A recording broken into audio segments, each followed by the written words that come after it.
इस वीडियो में बात करेंगे मॉरल एंड पॉलिटिकल एटीट्यूड की।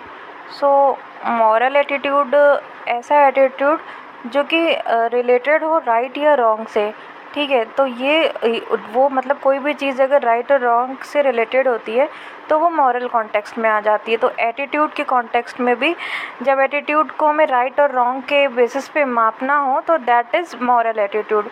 तो अगर हम एटीट्यूड ऐसा एटीट्यूड जो सोसाइटी के बड़े पार्ट को इम्पैक्ट करे और हमेशा सही हो तो दैट इज़ मॉरल, ठीक है। जैसे नेचर को कंज़र्व करना, तो नेचर को कंज़र्व करने से सोसाइटी के बड़े पार्ट को इम्पैक्ट पड़ेगा और ये सही चीज़ है, तो ये मॉरल है। अब इमॉरल एटीट्यूड क्या हुआ कि जैसे सोसाइटी के बड़े पार्ट को इम्पैक्ट पड़े लेकिन वो रॉन्ग हो, जैसे कि रेप या मर्डर। और एमॉरल जो कि प्योरली पर्सनल हो, जिसका किसी भी मतलब राइट और रॉन्ग से संबंध ना हो, जैसे कि कोई आइसक्रीम का फ्लेवर किसी को कुछ पसंद है किसी को कुछ, तो दैट इज़ एमॉरल, ठीक है। अब आता है कि तो ये मतलब एटीट्यूड हुआ। जैसे कि अगर आप रेप और मर्डर को सही बताते हैं तो ये इमॉरल एटीट्यूड हुआ। अगर आप नेचर की कंजर्वेशन को सही बताते हैं तो ये मॉरल एटीट्यूड हुआ। अगर आप आइसक्रीम के फ्लेवर को बताते हैं कि ये वाला पसंद है तो ये एमॉरल एटीट्यूड हुआ, ठीक है। अब कुछ इश्यूज़ हैं, कुछ कॉन्फ्लिक्टिंग इश्यूज़ हैं, उनको देख लेते हैं। जैसे यूथेनेसिया है। अब यूथेनेसिया के टूवर्ड्स आपका एटीट्यूड क्या है? अगर आप ये मानते हैं आपका जो इफेक्ट जो आपका मतलब थॉट प्रोसेस है वो ये है कि जो लाइफ है वो प्रीशियस होती है, तो उस केस में यूथेनेसिया को सपोर्ट करना एक इमॉरल प्रैक्टिस हो जाएगा, एक इमॉरल एटीट्यूड हो जाएगा। लेकिन अगर ये माना जाए ये माना जाए कि जो पेनफुल लाइफ है वो बेटर होती है कि उससे बेटर है कि इंसान को मार दिया जाए, मतलब कोई तड़प तड़प के जिए, उससे बेटर है कि उसकी डेथ हो जाए, तो उस केस में यूथेनेसिया मॉरल हो जाता है। फिर ऐसे ही कैपिटल पनिशमेंट में ये होता है कि भाई अगर किसी की बहुत किसी ने किसी की हत्या करी है या किसी को मतलब निशंस रूप से हत्या करी है, कोई बहुत जघन्य अपना अपराध कर दिया है, तो उसको जस्टिस मिलना चाहिए, उसको फिर मार देना सही है, तो डैट इज़ मॉरल। लेकिन अगर हम ये सोचें कि रिवेंज से बेहतर है कि हम रिफॉर्म करें, किसी को मतलब रिफॉर्म करने की कोशिश करें, उस केस में कैपिटल पनिशमेंट जो होता है वो इमॉरल हो जाता है। फिर ऐसे ही कई सारी चीज़ें जैसे सेक्सुअल ओरिएंटेशन के टर्म्स में LGBTQ। अब एक अगर ये थॉट प्रोसेस है कि ये चीज़ जो है वो नॉर्मल मतलब नथिंग इज़ मतलब ये सबकी पर्सनल चॉइस है, जिसको जो मतलब ये उनका राइट टू लाइफ है, तो उस केस में ये चीज़ हो जाती है LGBTQ आपका मॉरल हो जाता है। लेकिन अगर हम ये सोचें कि इससे सोसाइटी का स्ट्रक्चर बिगड़ जाएगा या ये नेचुरल जो लॉज हैं, नेचुरल जो टेंडेंसीज़ हैं उनके अगेंस्ट है, उस केस में ये इमॉरल हो जाएगा। तो ये ऐसे ही अबॉर्शन के केस में अगर मदर की लाइफ बच रही है तो उस केस में हम बोलेंगे, उसको कॉन्टेक्स्ट में बोलें तो ये मॉरल हो जाएगा, ऐसे ही। लेकिन अगर उसके अगर हम ये देखें कि एक बच्चे की जान जा रही है तो दैट इज़ इमॉरल। तो ये मतलब एक कह सकते हैं कि यहाँ पे डिपेंड करेगा कि आपका परसेप्शन क्या होता है, ठीक है। अब आती है बात पॉलिटिकल एटीट्यूड की। तो पॉलिटिकल एटीट्यूड आपकी जो लाइक्स एंड डिसलाइक्स होते हैं वो किसी स्पेसिफिक पॉलिटिकल आइडियोलॉजीज़ के टुवर्ड्स और पार्टीज़ के टुवर्ड्स और पॉलिटिशियंस के टुवर्ड्स, आइडियोलॉजीज़, पार्टीज़ एंड आपके पॉलिटिशियंस, इसके टुवर्ड्स जो भी आपके लाइक्स एंड डिसलाइक्स हैं that comes into political attitude. अब पॉलिटिकल एटीट्यूड में हम देखें कि अगर हम पॉलिटिकल आइडियोलॉजीज़ को देखें तो 3 तरह की हमें दिखती हैं,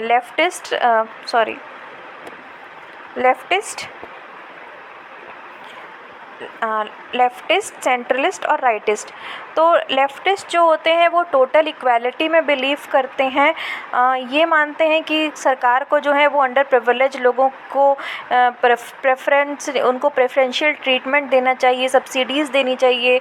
और राइटिस्ट जो होते हैं वो स्टेटस को मेंटेन करने वाले होते हैं, उनको ये मानना होता, वो ट्रिकल डाउन थ्योरी में बिलीव करते हैं। उनका ये मानना होता है कि एक सोशल हायरार्की मेंटेन होनी चाहिए और विकास जो होना चाहिए वो ऊपर से नीचे की तरफ जाना चाहिए, जबकि सेंट्रलिस्ट जो होते हैं वो प्रैग्मेटिज्म में विश्वास करते हैं, यानी वो शॉर्ट टर्म गोल और लॉन्ग टर्म गोल दोनों लेके चलते हैं ताकि हमें एक सस्टेनेबल सोसाइटी मिले। ठीक है, फिर इसके बाद आता है इनकी अप्रोचेस क्या होती हैं, इम्प्लीमेंटेशन स्टाइल देखते हैं हम। जैसे अगर जो लेफ्टिस्ट होता है वो अडॉप्ट करते हैं रिवॉल्यूशन को, उनका होता है कि रेडिकल होने चाहिए, चेंजेस जो होने चाहिए वो बिल्कुल रेडिकल होने चाहिए और इनइक्वालिटीज़ को चैलेंजेस करने चाहिए, तो वो रिवॉल्यूशन को अडॉप्ट करते हैं।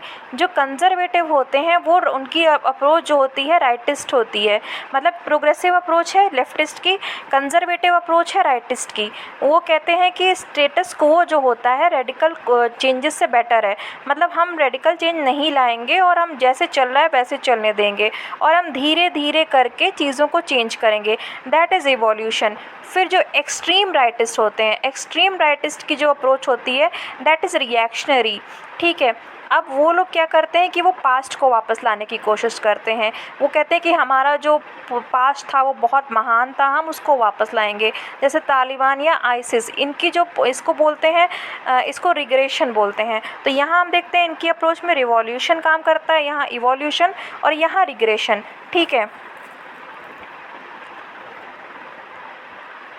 फिर पॉलिटिकल एटीट्यूड में अगर हम कैप कंपोनेंट के थ्रू देखें, तो अगर हम कॉग्निटिव में देखें तो हम ये अगर मान लीजिए लेफ्टिस्ट पार्टी पावर में है तो हम ये ओपिनियन बनाएंगे, हम ये हमारा कॉग्निटिव कंपोनेंट होगा कि शायद जो लेबर्स लॉ होंगे वो टाइट होंगे, स्ट्रिक्ट लेबर लॉ फॉलो होंगे। इफेक्टिव में ये होगा कि लेबर लॉ अगर पार्टी जो है वो पावर में आती है तो पुअर जो होगा वो उसको थोड़ी सी होप मिलेगी, जबकि जो कैपिटलिस्ट होगा उसको थोड़ा सा होपलेसनेस मिलेगा। और बिहेवियर में ये होता है कि भाई जो भी जब वोटिंग का टाइम आएगा तो जो भी मतलब ज़्यादा टर्नआउट मतलब वोट बिहेवियर का मतलब होता है कि लोग वोटिंग करने जाते हैं या उसको मतलब voting manifestation mainly political attitude में होता है उसका। ठीक है, अब ये बनता कैसे है, बनता है आपका जैसे इकोनॉमिक स्टेटस की वजह से। अगर आप मतलब रिच है तो जाहिर सी बात है कि आप राइट विंग को पसंद करेंगे, पुअर है तो लेफ़्ट विंग को पसंद करेंगे। फिर एजुकेशन में मतलब आपको जिस तरह से आपकी हिस्ट्री आपको पता है कि हिस्ट्री का बहुत रोल आजकल तो काफ़ी कंट्रोवर्सी चली है, तो किस तरह की आपको एजुकेशन मिली है उस पर डिपेंड करेगा, कैसे इंस्टीट्यूट में आप गए हैं। सोशल मीडिया में काफ़ी सारे कार्टून्स, जोक्स और ये सब चीज़ें आती रहती हैं, सोशल मीडिया से इन्फ्लुएंस होता है। और इलेक्शन की जो कैंपेन्स होती हैं उनसे इन्फ्लुएंस होते हैं। ठीक है, अब ये लास्ट टॉपिक है हमारा, हम देखते हैं इसमें कि एटीट्यूड और वैल्यू में क्या डिफरेंस होता है और एटीट्यूड और ओपिनियन में क्या डिफरेंस होता है।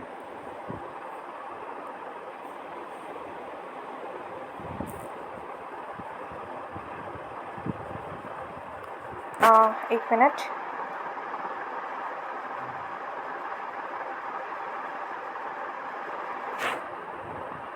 मिनट, हाँ, एटीट्यूड और वैल्यू में क्या डिफरेंस होता है, तो एक मिनट।